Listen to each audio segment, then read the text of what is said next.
Now we stay in Nigeria and take a look at new regulations that affect business in that country. The central bank has issued a circular which governs all payments over 10 million naira, indicating that they must be made by electronic means. Joining us from Lagos with more details on this issue is Oluwande Muoyo, head of transactional product sales at Stanbic IBTC. Oluwande, thank you so much for joining us. Firstly, why the sudden changes? I don't think it's actually sudden.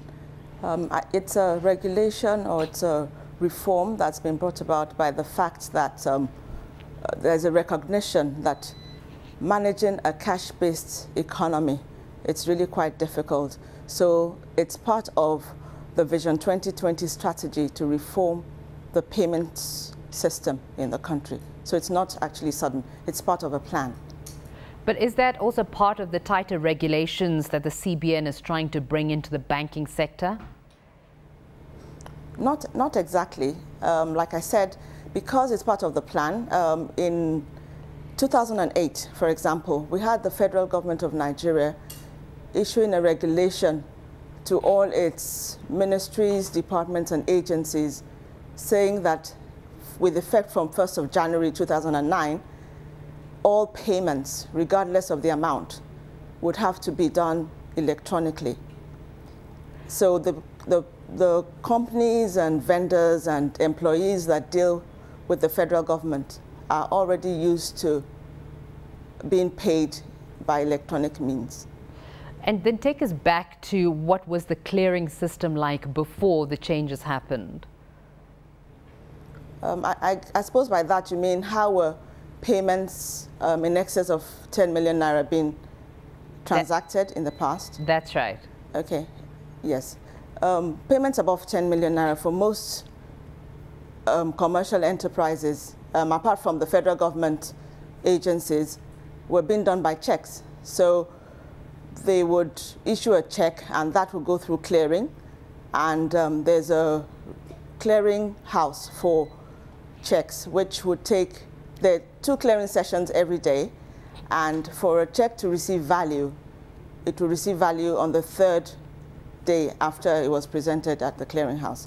So there was some delay in getting value by checks. Now, these changes that have been brought about, who does it affect the most?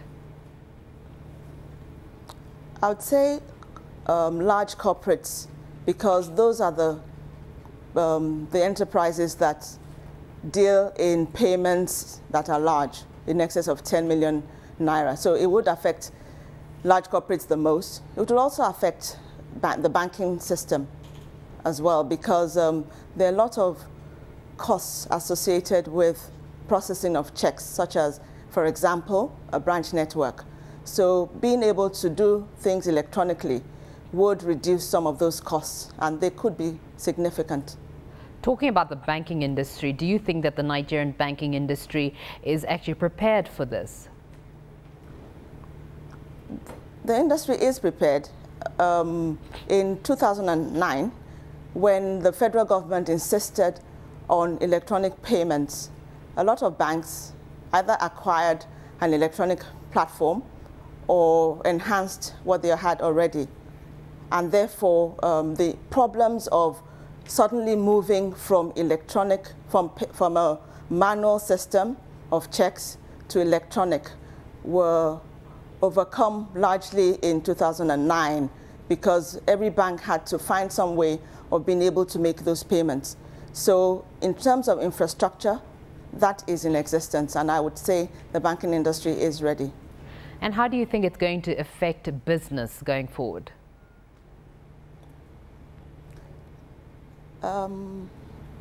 Businesses, well, it will be a fundamental change from what we're used to.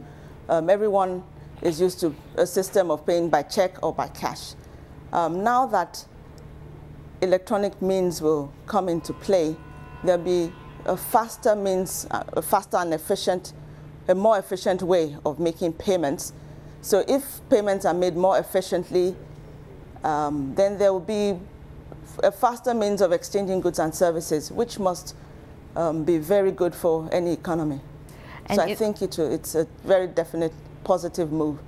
And in the long term, how do you think it will impact the economy?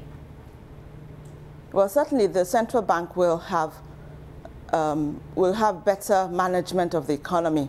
They'll have more visibility of cash that's in the system. They'll be able to manage the money supply better. And because there's more record keeping, it'll be easier to deal with the issues of money laundering and corruption, etc.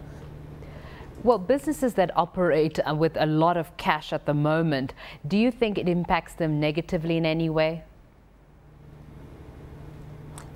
They will have to get used to not dealing in cash. The main problem we have is that of change management, moving from a system that you're used to something that is sort of foreign. But if that's the way the country is going, then everybody has to get used to it. And as soon as people begin to realize the costs associated with cash, like counting cash, moving it from place to place, the costs associated with human life, and once those things begin to come into being appreciated, those businesses will have to start using POS systems, electronic means of different types. Now, so that is the way to go. Yeah, now as much as you say that people must just get used to it, how are market players, people in businesses, various sectors, how are they reacting to this right now? Is it in a positive note or in a negative light? At the moment, there are lots of skepticism. People think of fraud when they think of electronic payments. And some businesses, some people are trying to find ways around it by issuing checks of, maybe many checks of smaller amounts below 10 million just to get by. But if you have a really large payment, it's difficult to do 100 checks just for one payment. So by and by, with the banks also being involved in training their customers and training the users of electronic systems, with time, there'll be a move in that direction.